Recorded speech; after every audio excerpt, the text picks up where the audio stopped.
Hey, I am Jake, and this is 3 Minutes to Better Tattooing. So today I wanted to share with you a little color trick for achieving like glowing, bright color, maybe to drive attention to one area of a design. And if you struggle with that, then I believe this little trick will help you. Now, that said, color is the least important element in successful tattooing. If you've watched this channel for any period of time, you've heard me talk about the Fireside method of tattoo design. So shape comes first, then value, then edges, then color. So color is the least important principle in tattooing, but it is what we're going to tackle today. So this little color trick starts with a simple complementary color palette. For this example, I'm using blues and oranges, but you could use any complement, greens and reds, purples and yellows, anything across the color wheel from the primary color that you're choosing. And the real trick here is that we're going to use one very bright color, and then its complement is going to be a muted version of that color. So if we cut over to my color setup, my ink setup for this tattoo, you'll see that I'm moving from dark to light in blues, and I'm moving from dark to light in oranges, or my warm tones, what I'm using for oranges.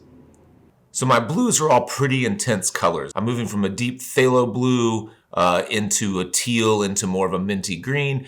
And on the orange side, I'm staying very reserved, working from a brick red / burnt orange to an ochre to like a light beige.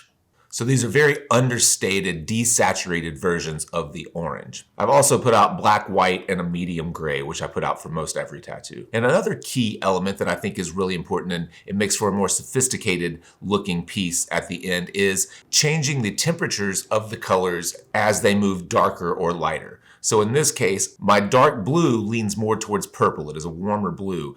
And then as it lightens up, it moves more towards green. So you could, on the other hand, stick with a single blue, and dark burnt orange and lighten those with white as you move down the ink caps from darker to lighter. But to me, that usually results in a much less interesting tattoo. I like for the color to shift temperature as it moves from dark to light.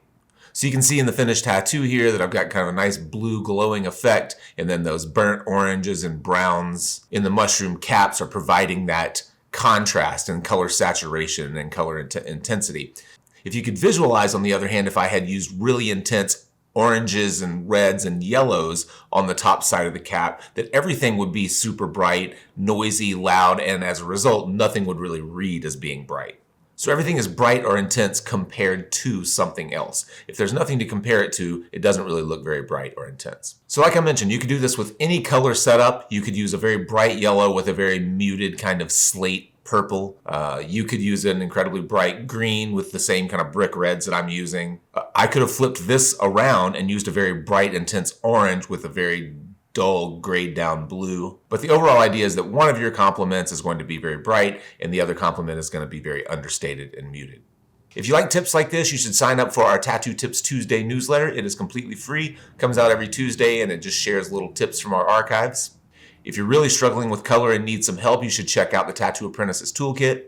I'll link to both of those. I hope this little episode was useful, helpful to you, and thank you as always for supporting the Fireside Tattoo Network. We'll see you next time.